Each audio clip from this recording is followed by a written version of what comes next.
ഇതെന്തുവാടി ഇത്? നാടൻ മുട്ടയാണോ? അല്ല, ഫ്രാൻസിലെ മുട്ടയാ. ആക്കിയതാണ് എന്നെ? അല്ല, പുഴുങ്ങിയത്.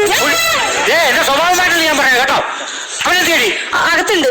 കല്യാണം അടച്ചായിരുന്നോ? അടച്ചായിരുന്നു. വീടിന്റെ വാടക കൊടുത്തോ? ഇല്ല. ഒന്നും കൊടുത്തില്ലേ? ഉത്തരവാദിത്വം എന്ന് പറയുന്ന ഒരു സാധനം എനിക്കില്ല. ഇതെല്ലാം പറഞ്ഞു തരാൻ വേണ്ടി ഞാൻ മാത്രമല്ലോ അറിയാമോ? എന്റെ നീ നോക്കി നിൽക്കരുത്, ഞാൻ പറഞ്ഞേക്കാം. ഞാൻ ഇന്നോ നാളെയോ എന്ന് പറഞ്ഞു നിൽക്കുന്ന ഒരു മനുഷ്യനാണ്, അറിയാമോ? അയ്യോ, എന്തിനാ നാളെയൊക്കെ എടുത്ത് ഇന്നേക്കൊന്ന് കെട്ടിയെടുത്തുകൂടായിരുന്നോ? അല്ല, നാളെ കാക്കിക്ക് കുറച്ച് ചോറിടണമെന്ന് പറയായിരുന്നു. നിന്റെ നല്ല മനസ്സാവണം, എനിക്ക് ഭയങ്കര ഇഷ്ടമാണ് അത് കാരണം. അയ്യോ, സുധിയേട്ടാ, സുധിയേട്ടാ, ഇങ്ങോട്ട് വാ, ഇങ്ങോട്ട് വാ.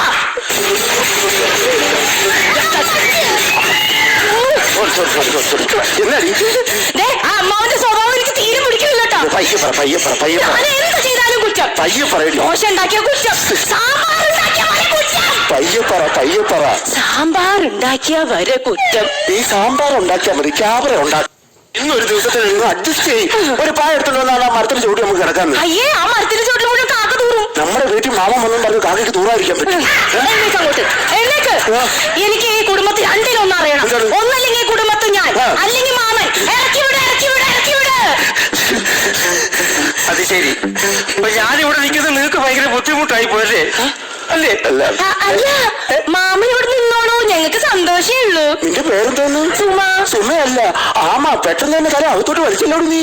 ഞാനിവിടെ വന്നിട്ട് ഒരു ബഹളവും ഇല്ല, ഒച്ചയില്ല, ഒന്നുമില്ല. നിങ്ങൾക്ക് പിള്ളേർ ആരും ഇല്ല ഇവിടെ? ഓ, പിള്ളേർ എങ്ങനെ ഉണ്ടാവും? നാട്ടുകാര് കാര്യം നടത്താൻ വേണ്ടി 24 മണിക്കൂർ ഓടിപ്പായില്ലേ? എടാ, പരോപകാരം ചെയ്യാൻ വേണ്ടി നാട്ടിലൊക്കെ ഓടി നടക്കുന്ന സമയത്ത് ഇടയ്ക്ക് ഇവിടെ വന്ന് ഒരു മന്ത വെള്ളമെങ്കിലും കുടിക്കാൻ നോക്കണേടാ. അല്ലാണ്ട് അതെ, എന്തേലും കഴിച്ചിട്ട് കിടക്കാം. പിന്നെ പോത്ത് പോലെ ഉറങ്ങല്ലേ? അയ്യോ, സോറി സുധേട്ടാ, ഞാൻ വല്ല അടുക്കള മൂലയ്ക്കും പോയി കിടക്കാൻ പോവാ. അപ്പൊ ഞാനാ? നിങ്ങൾ സ്ലാബിന്റെ മുകളിൽ ഇന്നെങ്കിലും വേണ്ടി കിടക്കാമല്ലോ.